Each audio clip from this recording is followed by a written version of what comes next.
જૈનો અંજીર કેમ ક્યારે નથી ખાતા? શું આ માત્ર કોઈ આંધળો નિયમ છે? ના, આની પાછળનું વૈજ્ઞાનિક સત્ય જાણીને તમારા હોશ ઉડી જશે. આજે અંજીરને સુપરફૂડ તરીકે વેચવામાં આવે છે. લોકો તેને સ્વાસ્થ્ય માટે ખાય છે. પણ શું તમને ખબર છે કે તમે અંજીર સાથે બીજું શું ખાઈ રહ્યા છો? વિજ્ઞાન કહે છે કે અંજીર એ સામાન્ય ફળ નથી. તે એક ઊંધું ફૂલ છે જે અંદરની તરફ ખીલે છે. તેમે પરાગનયન એટલે કે પોલિનેશન માટે એક ખાસ પ્રક્રિયાની જરૂર પડે છે. એક માદા ભમરી ઈંડા મૂકવા માટે અંજીરના નાના છિદ્રમાંથી અંદર પ્રવેશે છે. આ રસ્તો એટલો સાંકડો હોય છે કે તેની પાંખો તૂટી જાય છે.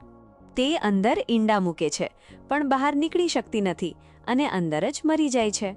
હા, દરેક કુદરતી અંજીરમાં એક મૃત ભમરી હોય જ છે.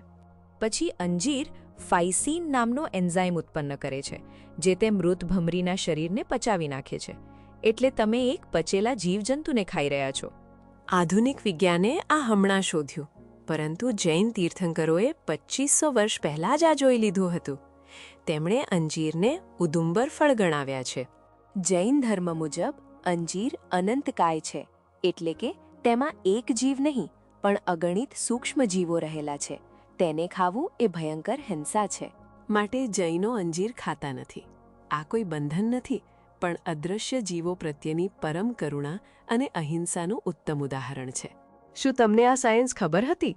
આ વિડિયો તમારા તે મિત્ર સાથે શેર કરો જે અંજીર ખૂબ ખાય છે.